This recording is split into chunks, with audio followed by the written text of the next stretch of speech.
I'm also just interested to know what happened in our community from 17 to 18, from 18 to 19. That was just an interesting jump.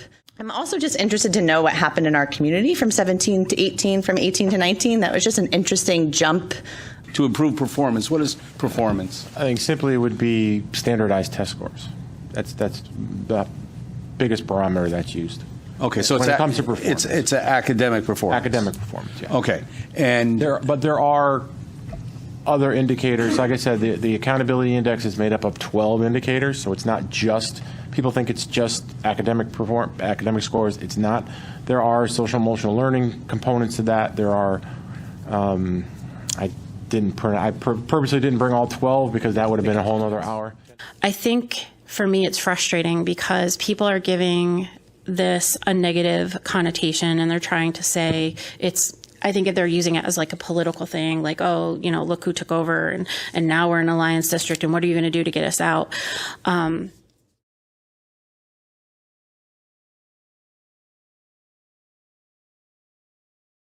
And last but not least, because we didn't have a guest this evening, and we had talked about this over the last, seems about a little over a year, the chair had asked me if I would do as brief as possible update on, update's probably not the right word, maybe a quick tutorial on what it actually means to be an alliance district. We've had a lot of conversations in here. I haven't offered a lot of information, and there's reasons for that, which I'll share with you. But there's also been a lot of, I think, miscommunication when it comes around what actually being an alliance district is, what it means, what the implications are, and more importantly, what do we do moving forward.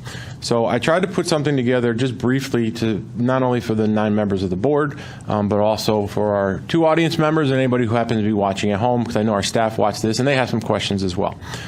So I started with, in front of your desks this evening, you already received this.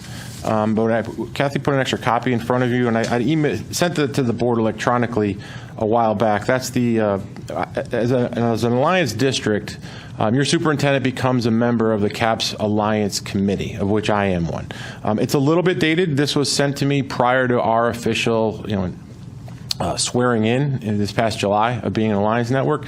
But as you can see on the screen, I just cut and pasted a little bit. This looks a little different than a traditional presentation, and I'll explain to that in a sec. But I just wanted to sort of give the board and the public a quick overview of what does this mean. Let's kind of start from the beginning of what a definition of alliance district is. And at the time this was sent, this was pre-July, there was 33 members in the alliance network. But in this case, it's currently 36. We'll get into that in a second. But it says simply who we are. We're 33 unique, diverse, and complex districts. It lists out what the districts are. And the second bullet point says we're predominantly situated in the Connecticut communities in need of support as reflected by nearly all economic indicators, including per capita income, adjusted equalized net grand list per capita, equalized mill rate, per capita aid to children receiving temporary family assistance program benefits, and unemployment rate. We are serving 42% of Connecticut's children, 220,000, including more than 63% of Connecticut's 252,000 students of color, 65% of Connecticut's 224,000 low-income students, and 76% of Connecticut's 40,000 English language learners. What we have done over the course of the Alliance Grant, improvements of Alliance districts have outpaced the improvement of non-Alliance districts in literacy, numeracy, chronic absence, and graduation rates. And these accomplishments of impressive achievement gains was achieved with significantly less resources and financial support. Alliance districts educate students with approximately $900, and I'm going to ask you to remember that number. Underline it on your sheets. $900 less per pupil than non-Alliance districts. And despite the investment of Alliance dollars, the state of Connecticut spends nearly $200 million less on students who attend Alliance districts than other non-Alliance districts. The rest is on your sheets. We can make that, it's a public document. We can put that out there if it's requested. But just a quick sort of brief history on how this whole thing came together.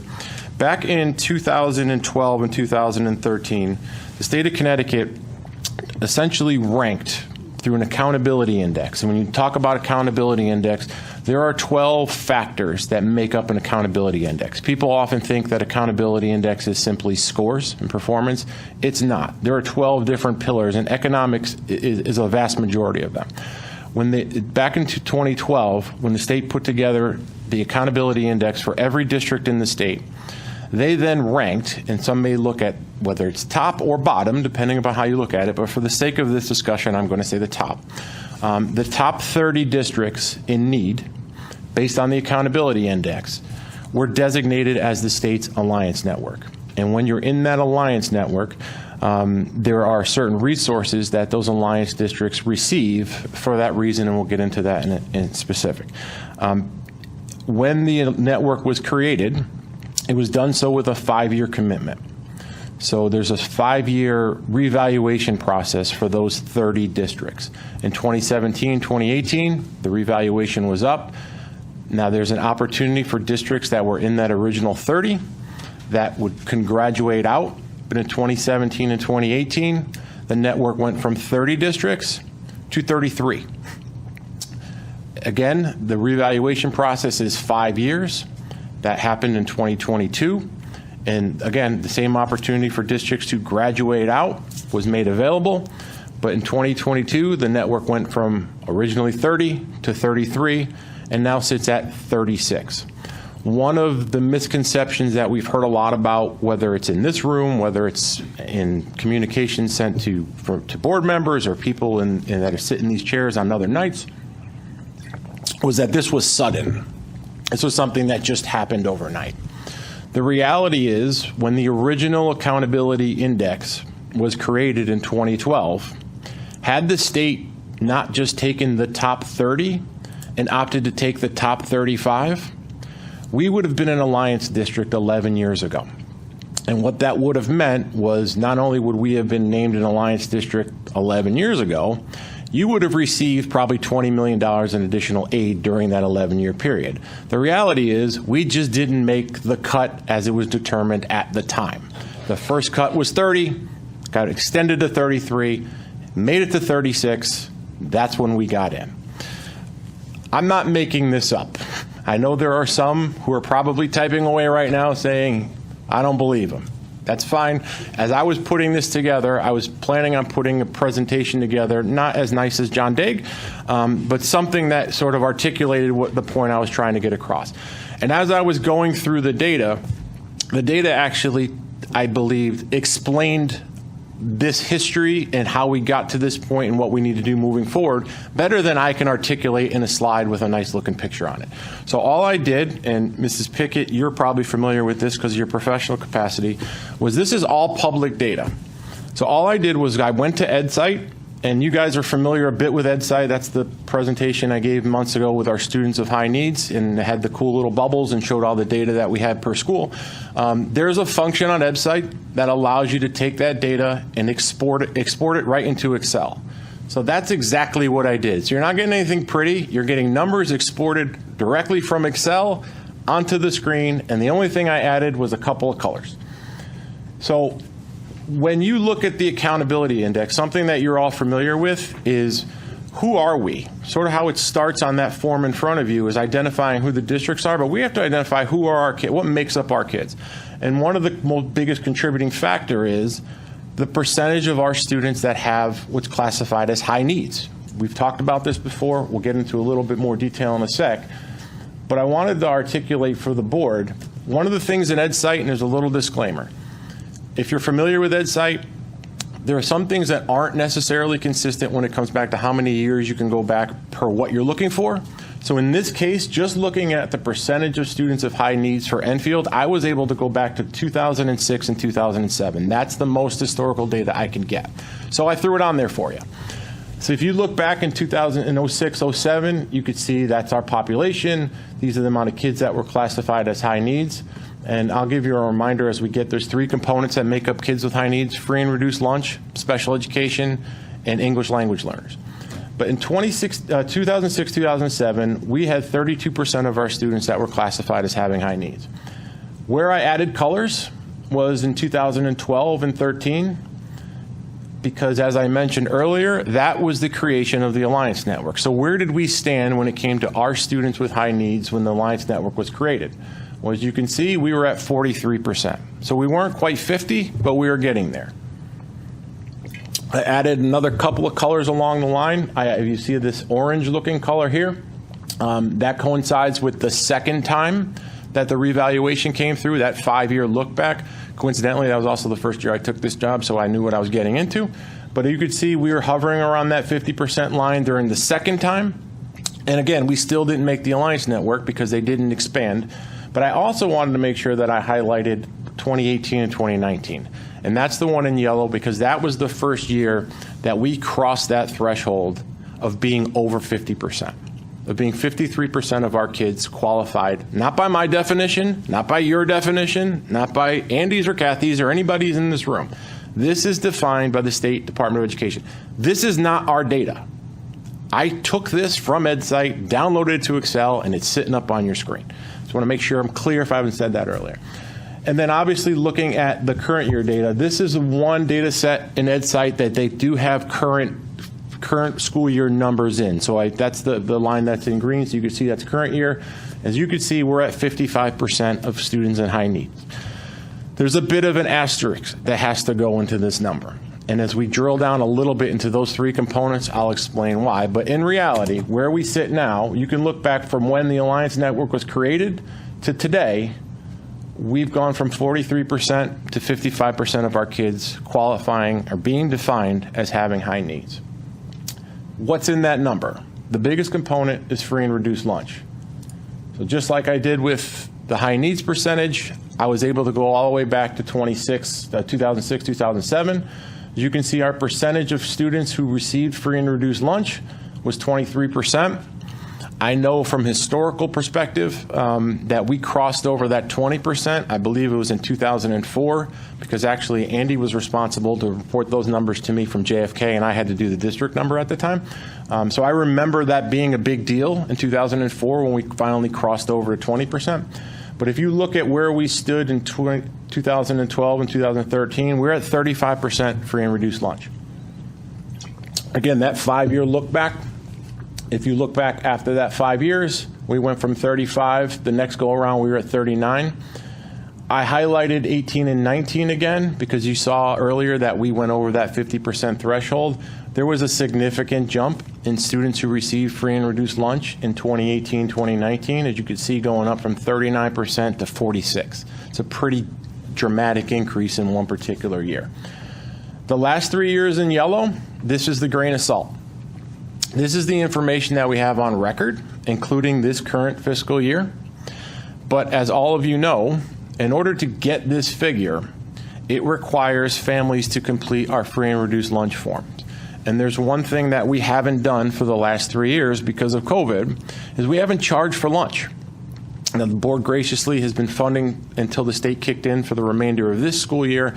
But just to put everybody on notice, right now, all signs are pointing that we're going back to pay lunches for next year.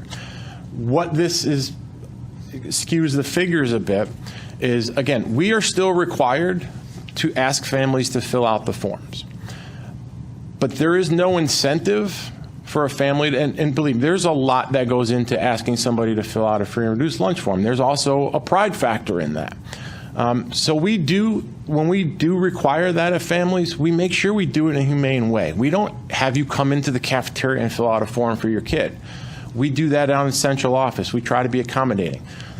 We are still required to ask people, and we still do get some forms in, as you can see, but the incentive for a family to fill those forms out isn't necessarily there if they don't choose to do it over the last few years, because in reality, when you're required to fill out the form and there's no money in your student's account and you don't have the funding in the balance to pay for your kid's lunch, we still feed kids. We're never going to let a kid go hungry, but they may not get everything that they were looking for. The last 3 years, there was no accountability for that because we paid, the lunches were free. So these figures, unfortunately, are artificially low. And we know that because we have people on the ground every day in our cafeterias and in our family, talking to our families that know there's significant financial hardship over the last 3 years. That right now, our best guesstimate is this is about 10% low. So unfortunately, if you ask me to do this again next year, I don't want anybody's jaw on the ground when that number is hovering at 56, 57% free and reduced lunch. But that's the reality that we're facing. So although that's on record with the state right now, we know because of the current nutrition services situation that we're not getting as many free and reduced lunch forms as we know that are out there. But again, if you want to look back over that 11-year period, we're up minimally 11%. In reality, we're probably close to 18, 19%, just from 2012, 2013. Special education, it's another factor in determining your students with high needs. Again, able to go back to 06, 07, you can see in 2006, 2007, we were running a district at about 12%. When the Alliance Network was created, we were only at 14%. It looks like a smaller number because we're looking at 50 on other ones and 55 on other ones, but you have to remember, these are the percentage of students in your district that have a disability. So in 2012, 2013, it was 14%. When you go into that 5-year look back, that 5-year revaluation process, we increased up to 16%. And we do have current numbers for this current school year where we're closer up to 19%. Again, what's not in that number that you're all familiar with is during the budget presentation, you may have remembered that we this year have a 22% increase in special education referrals. Now, those aren't students who have an IEP or that are receiving special ed services. Those are students who are just in referral, in the process. That 22% are 150 students. So I don't want to mess with the computer, so I can just tell you what it is. I was going to try to be cute and add 150 to the 922. It jumps the number to about 23%. So next year at this time, again, looking at if I'm to do this again next spring, I don't want anyone's jaw to drop to see the drastic increase in special ed students because we currently have 150 referrals in process right now. That doesn't mean every student's going to receive services, but there's also a process that we have to follow legally to determine. But 150 referrals is a lot. I'm going to take a pause just for a second. I'm just going to hit everything that I've heard since we've started talking about this, including, right, wrong, or indifferent. And this isn't trying to point fingers or make excuses for things, but you hear a lot in this role. You guys are up here. You all hear a lot of things that are said. So let's just try to get the facts out there and deal with reality. We often hear things like, well, we're too top heavy, right? We have too many special ed staff. We have too many administrative staff. What does a referral to special ed really mean? What does it really look like? That's the process from the moment that a student is referred to ultimately that PPT where eligibility is determined. That beginning to end, there are administrative hours that are required by law to adhere to make that determination. Those administrative hours does not include any instruction time, any support service time. That's just the process, the administrative end to determine if a student has special needs. I asked Julie Carroll, I put her on a goose chase, and I'm very appreciative because and you've all met her, so you know I'm not making this up, to just give me a ballpark, a conservative estimate. How many hours is that for one referral? And I'm actually going to cheat with my notes because I didn't believe it when I first saw it. But just one referral for special ed into the process equates to about 21 hours of administrative work. Administrative work that we could say, you know what, we're not going to do it. It's too expensive. But then if you don't do it, it's required by law. You can multiply that by 100 because you're violating the IDEA and you're going to pay for it one way or another. Forget about the fact that morally it's the right thing to do and it's the best thing to do for kids. So it's not negotiable. We have to do that. 21 hours just for the referral process on 150 students. You guys are smart. Do the math. It's 3,150 hours. We only have staff members, and this is being conservative. We only have staff members. We don't have 7 hours a day. It's 6.25. But let's say conservatively we have staff for 7 hours a day. That is 450 days this year alone just to go through 150 students that get referred to special ed. So there's a lot of things saying, well, you've got too many people and you've got too many people doing this and we don't have enough people in class. This is what our world requires us to do. Now, 450, if I left it to one person to do all SPED referrals, there's not 400, there's more than 450 days in a year. Unfortunately, we have more than one person doing it, but that's what they're doing. And that's only just to get them in the process. That doesn't include the other 922 kids who already require services that are already deemed eligible for special ed. So there is a reason we do things. I know people don't always like it, and maybe people don't understand it, but I think it's important to put it out there that there are reasons that we do. The other piece I will just add, because I just mentioned that we have the budget hearing. Every year when we talk about budget, we talk about special ed, and I hate doing it because kids with higher needs require additional services, and sometimes there's a negative connotation when it comes to special ed. Please don't interpret that at all as anything I'm saying, and I put this out there for no other reason to say I'm a parent of a child who had an IEP. So I understand the value and the importance of it. So I'm not trying to put a dollar amount on it. I'm not trying to say it costs too much, you shouldn't do it. I'm not saying that, but I'm just telling the folks at home the reality of there's a lot of things we're required to do by law because it's right for kids. But that's the second component of determining high needs. The third is ELL. And again, I was able to go back just as far for English language. Now, these are kids where English is not a native language. So if you go back to 06, 07, we only had 1.14% of our kids who qualified as English not being their native language. In the red year of 12, 13, it was up to 1.84.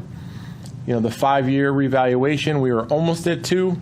And then again, there's a pattern. 18, 19, that's when our free and reduced lunch numbers went up significantly. It's when our special ed numbers went up significantly. That's when our ELL numbers crossed over that 2% threshold. And you could see that's how many kids it is. Again, that's 107 kids during that school year who don't speak English as their native language. This year's numbers are in there, and I want to highlight two things. One, it doesn't seem like a huge number, right? It's only 3%. These are 3%. These kids have to be tested to determine what their English proficiency is. I do want to point out, and something you guys should be proud of, if you look at the 21-22 school year, you could see that we actually went down, right? That doesn't mean we're taking in less kids who don't speak English as their first language.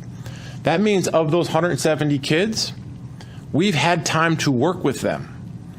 And I got to remind folks at home, if a student comes to this country, not this town, this country, does not speak English, comes to the Enfield Public Schools and registers in our schools, had not spoken a lick of English in their life, they got 1 year to perform at the same level of proficiency as every other kid, as the same kid who grew up and spent their entire life on Lafayette Road. We got 1 year. I point out the decrease in percentages because if you recall, not this past budget that you approved, but the budget before that, there were two things that we added. We added a new team at JFK, and we added another certified TESOL teacher. You guys did that. And it worked. Because the more resources we put in with these kids earlier, the sooner we get them proficient in English, and then the sooner they're more proficient in their subject areas and perform where we want them to be. So there is interventions putting in place that are working.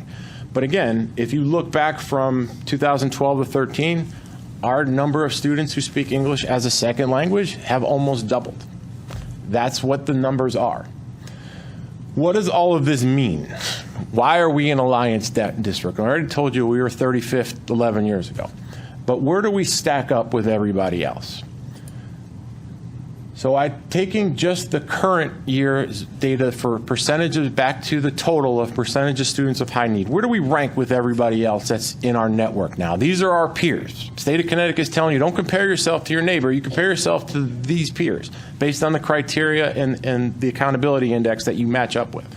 So they're all listed here, and I won't go through every single one, but you'll see Ansonia a bunch of times because it's alphabetical. But you can see this current year, Ansonia's percentage of high needs students is 71%. Obviously, I highlighted Enfield. We're at 55%.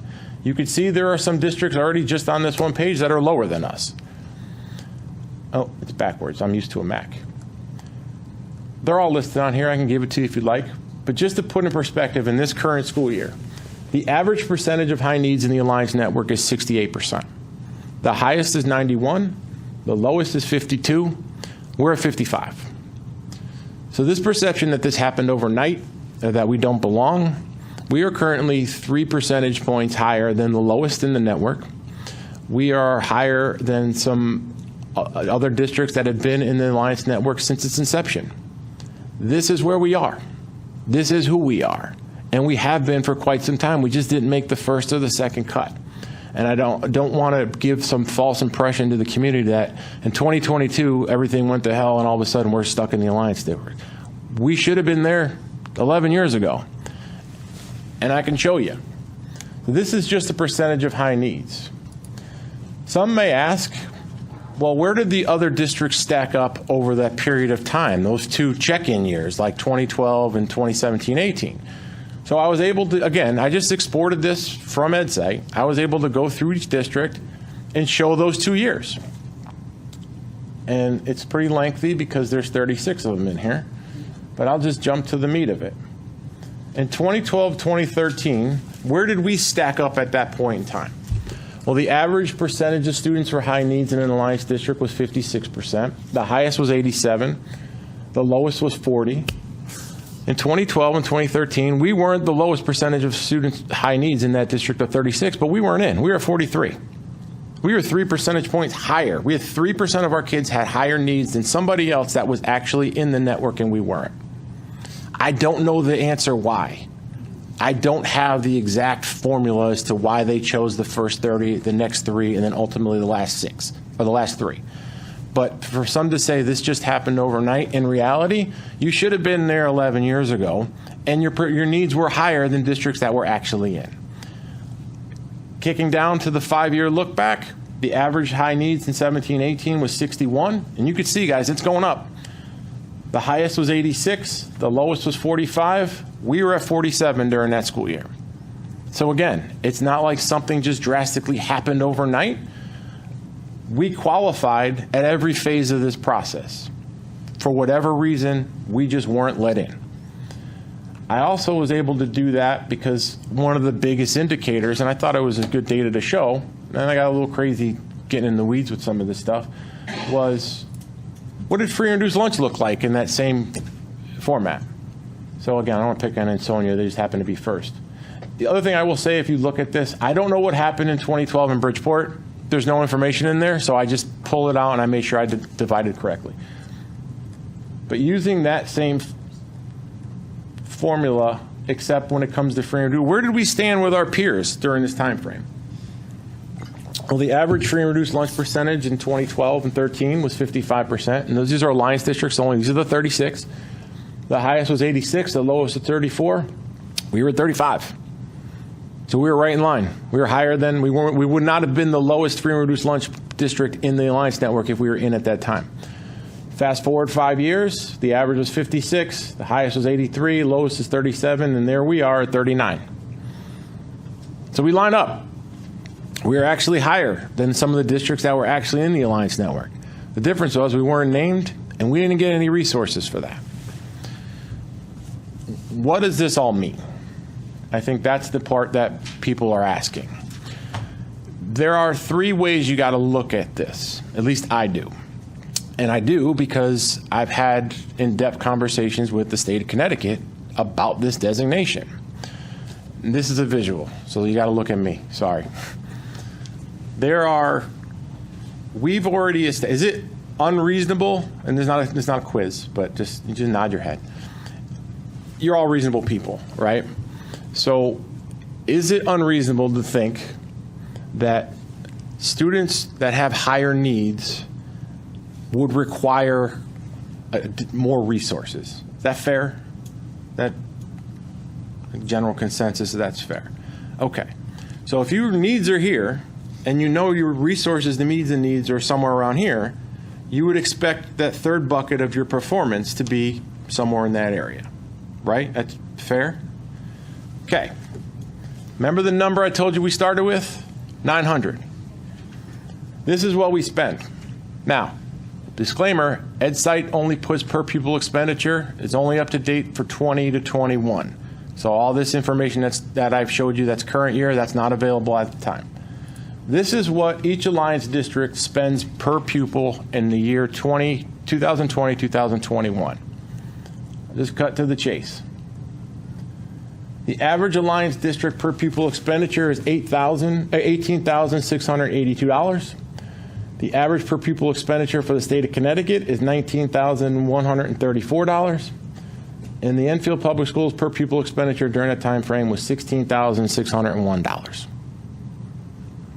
So when you compare yourselves on a per pupil expenditure basis to the Alliance Network, you're spending $2,000 less per kid. If you want to compare yourself to the state, you're spending $2,500 less per kid. So going back to the visual, your needs are here, your resources or your funding is here, and your performance is going to line up to that. Now, I can already hear people typing away saying, well, it's your scores stink and that's where you're at. No, it's reality. The state is telling you your kids have this amount of needs, your support needs to line up with that, and in turn your performance will measure that. But when you're missing the centerpiece and you're not giving the resources to meet the needs of the kids, it's not unreasonable to say their kids aren't going to perform to the level that they should or that we would want or hope them to be. The reality is we're spending, and this isn't pointing fingers, it's, some call it, fiscal responsibility. The reality is our per pupil expenditure doesn't line up with our peers or our needs.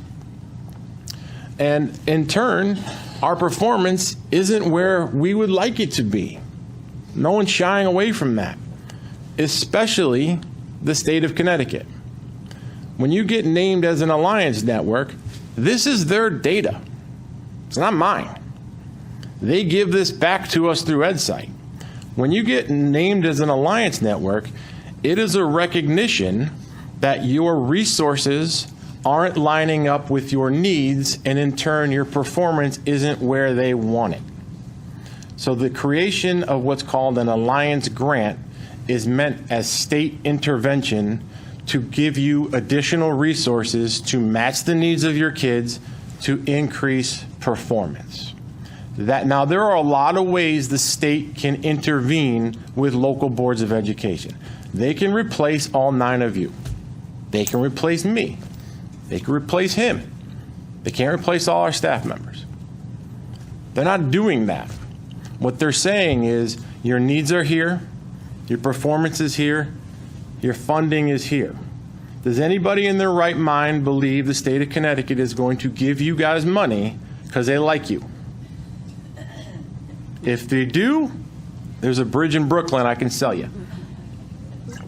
It's the recognition of state intervention that you need to get your resources up, and if you don't have the funds locally, we're going to designate them for you.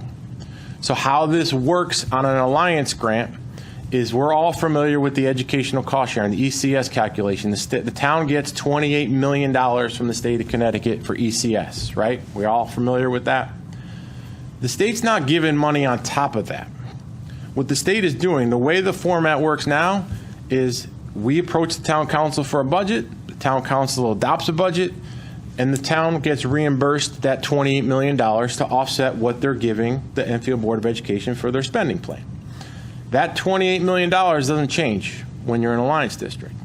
What the state does is they take a calculation back from, and this is where it gets confused, I'm messing it up.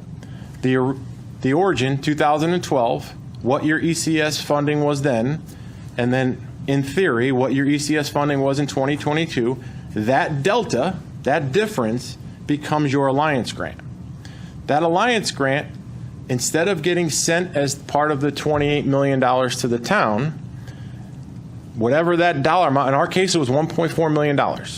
We didn't get it, don't get excited yet. But that $1.4 million wasn't an additional funding. What the state is saying to the community of Enfield is, instead of sending a check for $28 million to the town to offset education, they're going to send a check for $26.8 or $26. What did I say? 1.4, 26.4 to the town. 1.4 is going directly to me, and me meaning you guys. The minimum budget requirement can't change because you're an Alliance district. So it's not like the town can then say, well, we're $1.4 million short in the funding that that we usually get from the state. We're going to have to hit the Board of Ed. When you're an Alliance district, you can't do that because it is a recognition that your resources have not traditionally matched up to what the needs of your district are. It's not punitive. This isn't pointing fingers. This isn't saying, well, we got to go march on it. That's not what I'm doing. It's just facts. That's how the process works. Now, where this got a bit convoluted was the 3 new guys that got in, which is us, Plainfield, and Stratford. I was notified about our designation last February. I didn't say a word because I was asked not to by the state of Connecticut. Because, as in their words, a lot can happen between February and June. And surprise, it did.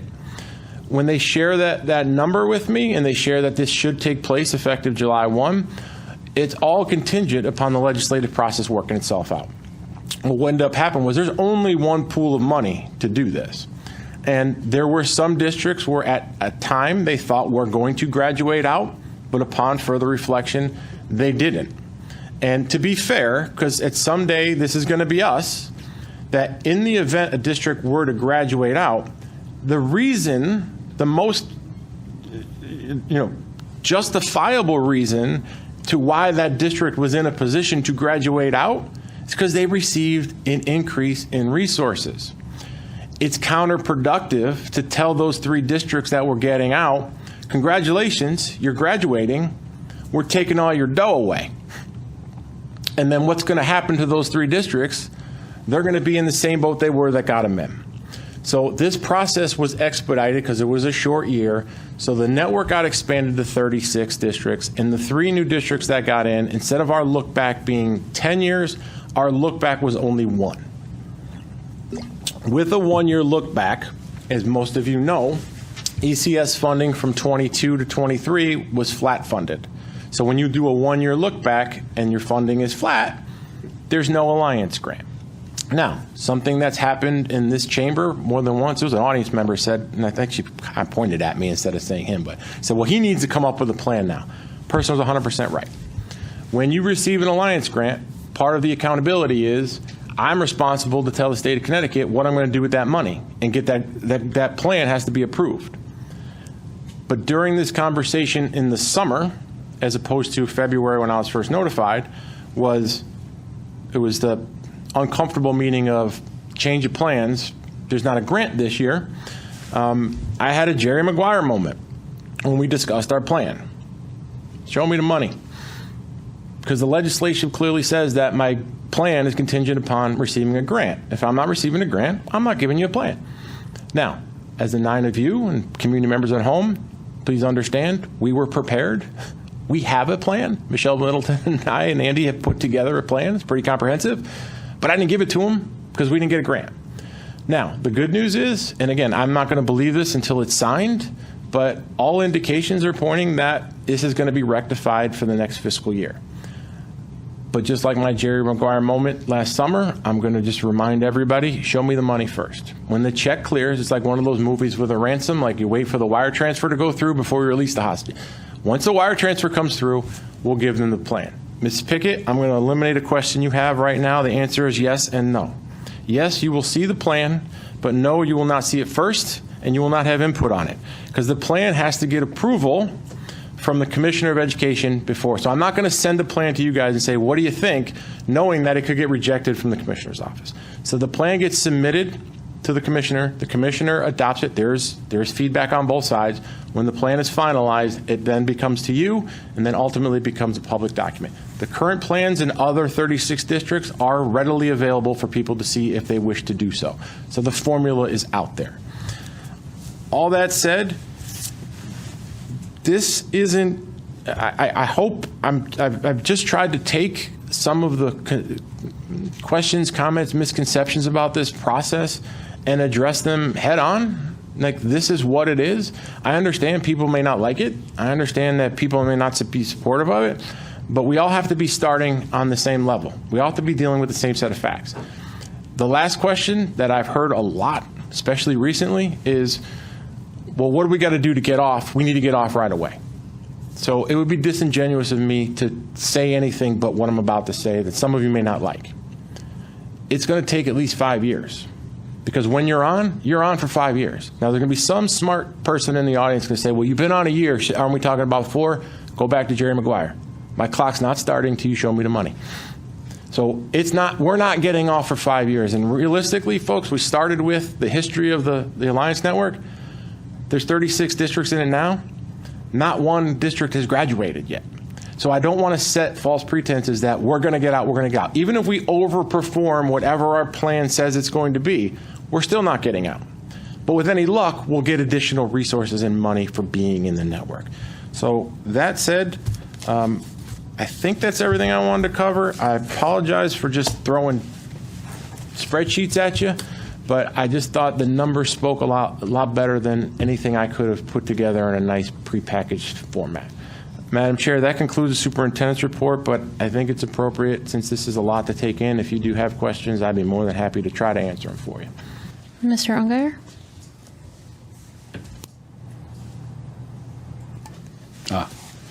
Thank you, Madam Chair. So, through the chair of the superintendent, I have a question about About the Alliance? Yes. Yeah, we can have a bit of a discussion Okay. during our board member comments now, so that's fine. Okay, so I guess there's a threshold. You had outlined the threshold basically to be inducted into this Alliance designation, Alliance districts, and high needs. Free lunch, students with disabilities, English is not your native language thing. And you talked about additional resources needed to improve performance. So when I hear the word performance, I think I might have an understanding of what performance is. Can you explain what that performance is, please? To improve performance, what is performance? I think simply it would be standardized test scores.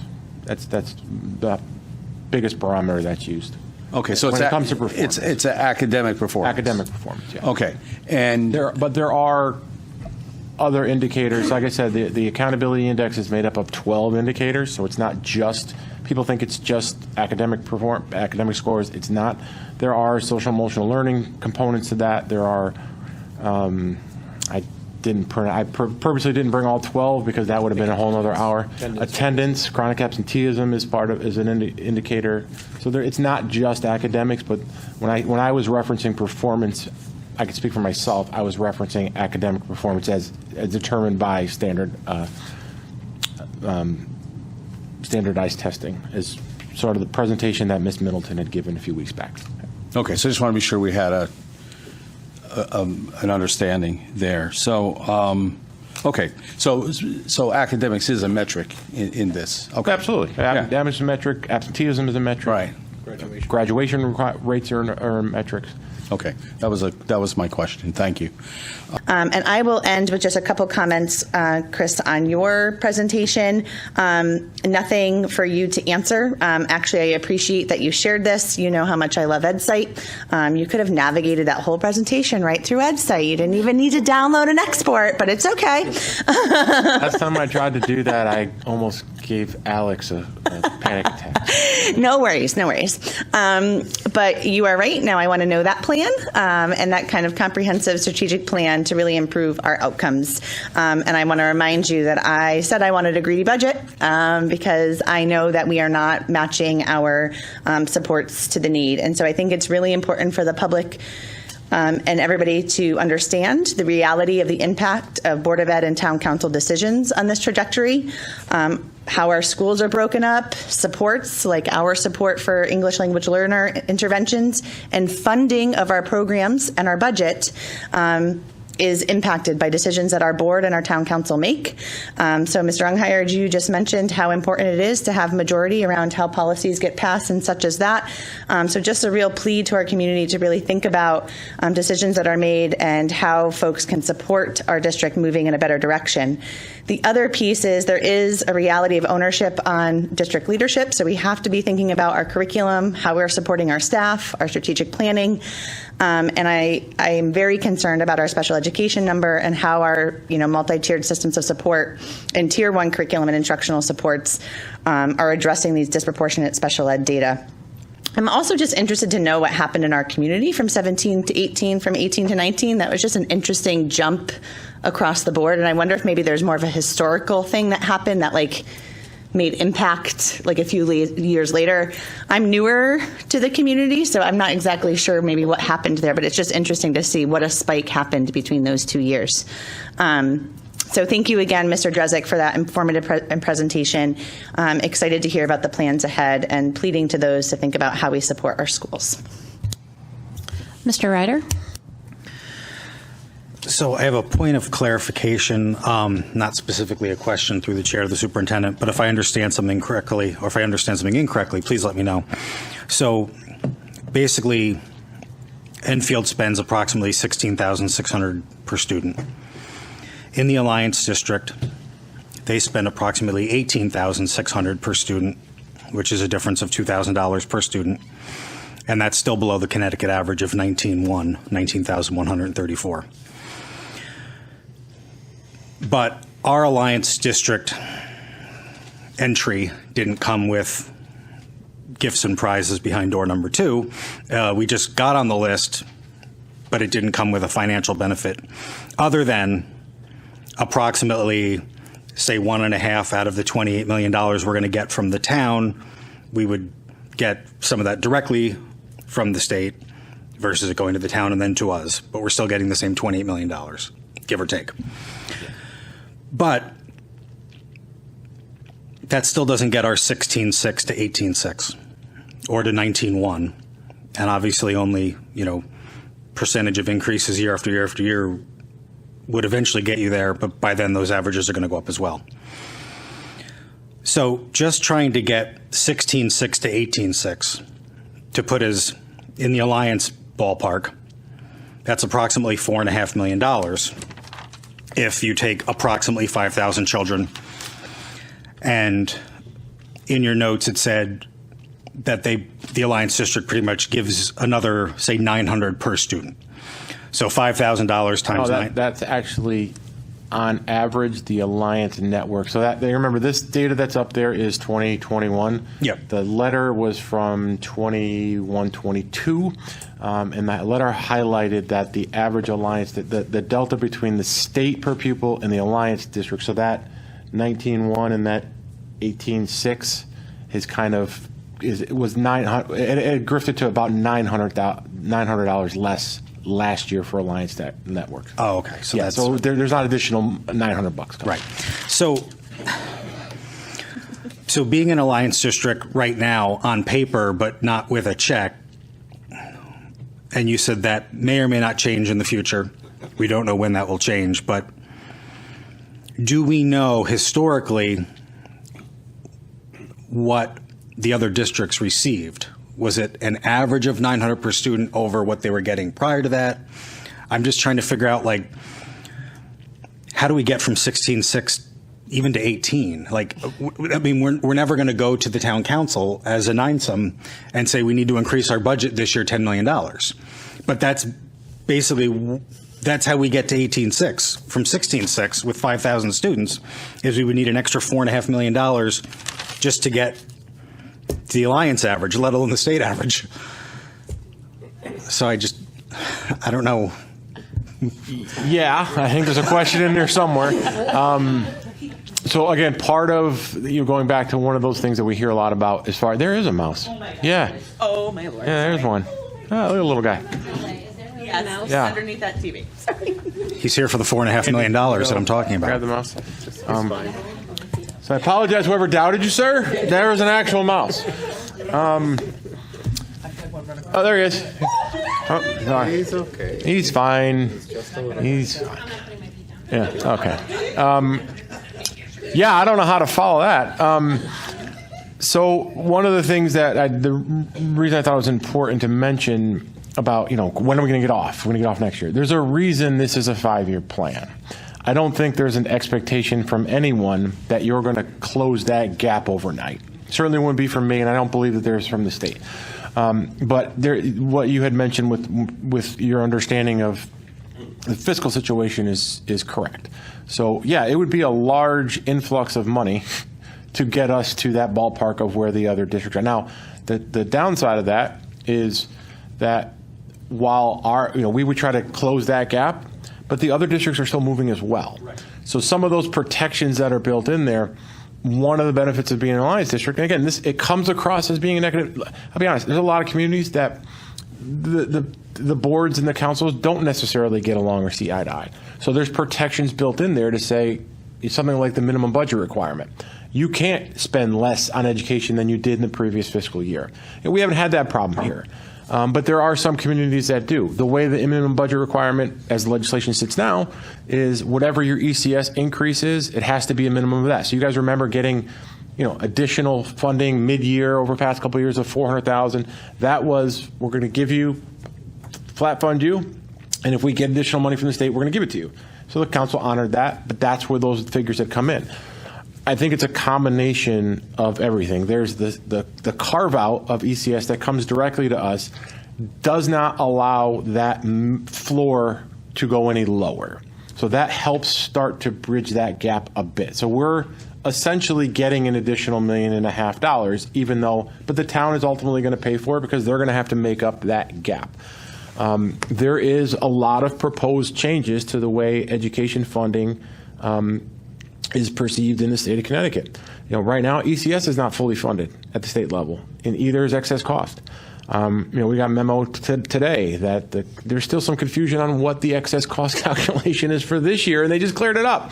We think it's 70, maybe it's 71, could be 76, depending on what tier you're in. It's very confusing. But we had referenced House Bill 5003.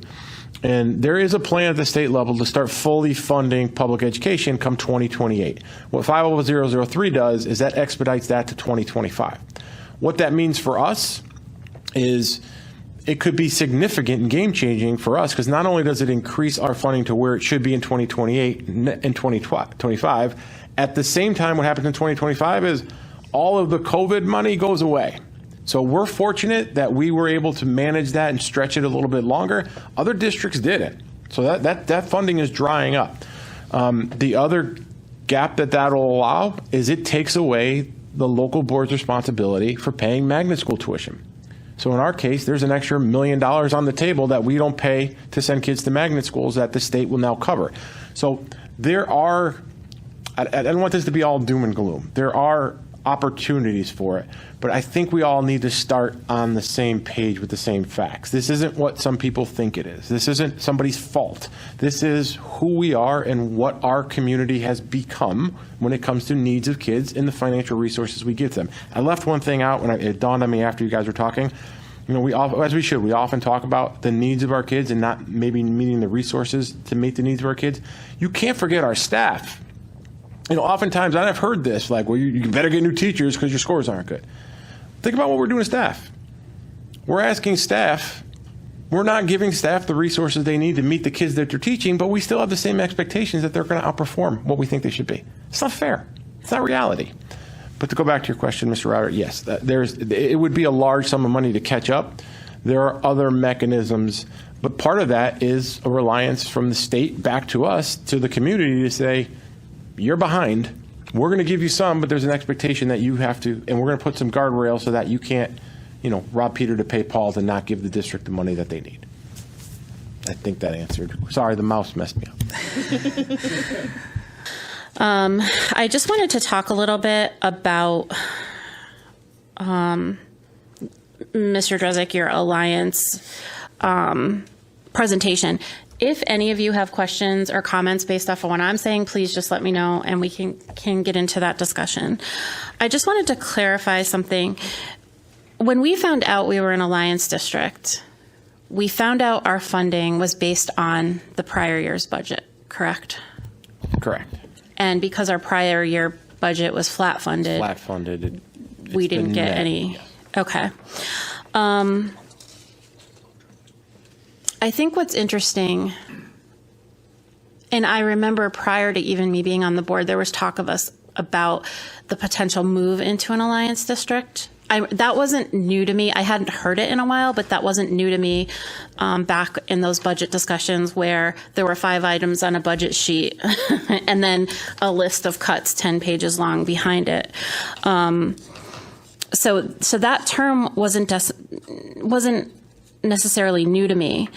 But one of the things I feel like I want to talk about at times is when we talk about special ed and we talk about disabilities, I think what people don't understand that it's not just a physical disability, that we have kids that are dealing with some pretty heavy emotional issues that fall under the special ed umbrella, which also carries on to the family. So although you can't always see a disability, it doesn't mean that it's not there.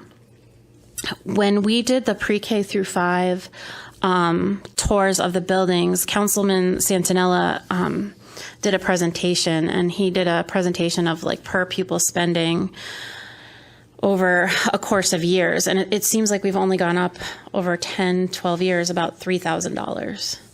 And you talk about inflation and the needs of our students, and $3,000 over 10 years is just not a lot. And like you said, Mr. Drezek, and I have this written down, we are asking our teachers to do more with less. They're definitely stretched thin. I think for me it's frustrating because people are giving this a negative connotation, and they're trying to say I think they're using it as like a political thing, like, oh, look who took over, and now we're an alliance district, and what are you going to do to get us out? And like you said, it's not one thing anybody did, but it's our community. So when people come up here and talk negatively about us being an alliance district, I take it as they're talking negatively of our community. And we're a public school, and we have the responsibility to educate and welcome our community's children, whether they have special needs, whether they're talented and gifted. But because it's a public school education, we're also inheriting the families. And it does become where a teacher might be reaching out to help an entire family of kids that aren't even in school yet, trying to get them resources to help them. So when you speak negatively about it or say, how are we going to fix this? It's just such a negative effect on our Enfield community that we should, love and appreciate the differences and the diversity. The other thing I wanted to add about English or the ELL is that you're also, not only are you trying to help the children with their English language learning, but you're also having to help the parents who are not speaking English. So there's definitely an additional facet of that because you need to be able to communicate with these parents and the children. So it's definitely a struggle. So having those extra resources, like for me, you talked about chronic absenteeism. I think it would be amazing if we had extra resources to have like those family outreach people on our staff that could be dedicated to just focusing on like the chronic absenteeism of the students and giving family some support. When I look at our per pupil spending, for years, we talked about that we didn't increase taxes in this town. But ultimately, we just kicked that can down the road. And we kept robbing Peter to pay Paul because there were still contractual and fixed costs that kept increasing and then kept increasing. And, the healthcare fund was depleted. And we had to form the Joint Insurance Committee and build the health fund back up. At some point, all this was going to come to a head. And it's come to a head. We're in an alliance district. We can't fit the students we have in our buildings. We have school psychologists working out of closets. Our infrastructure is failing at the schools. I mean, we went on those tours and you could see it. So it's just frustrating to me that this has taken a political tone and a negative tone on our community. Because as a public school, like I said, we are in the business to educate all our students. But I also feel that education has taken on it just goes beyond the student, and it goes down to the families as well. I don't know if we can agree to disagree. There's CABE has a list of chair people across the state, and the chair people have been reaching out to the other chair people saying, like, what did your town ask for your budget increases?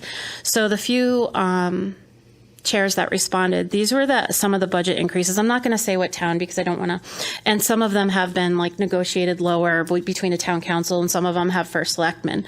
But some of the budget increases were an addition of 4.392%, 3.79%, 3.56%, 3.87%, 5.9%, 4.84%, 3.87%, and 4.87%. So I think that you're seeing districts ask for considerably more money because I think we're feeling this across the state, that we need more support in our schools. And we always talk about, well, someday I think I want to stop saying pre-COVID and post-COVID, but I still think we're dealing with the COVID effects, and I think we're going to be dealing with that for quite some time with students and families. I also kind of want to mention, too, is that if we try to compare schools to when we went to school, society is a lot different now, and kids are exposed to so much more than we were ever exposed to, I feel, as a student, as a kid. And if you're in a situation and you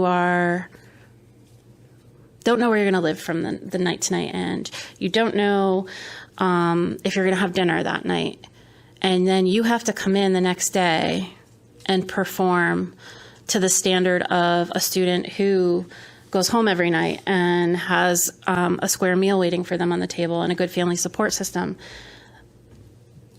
then you really have to look at that, because a student that lives in that stressful situation is not going to be able to come in and perform.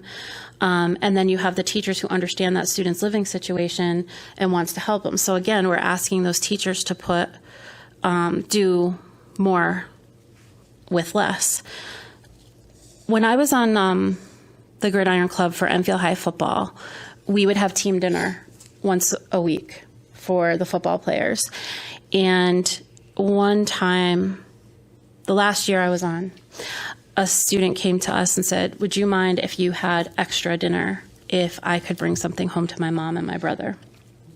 Of course, So we just started buying to-go containers, and we didn't make that student ask every week.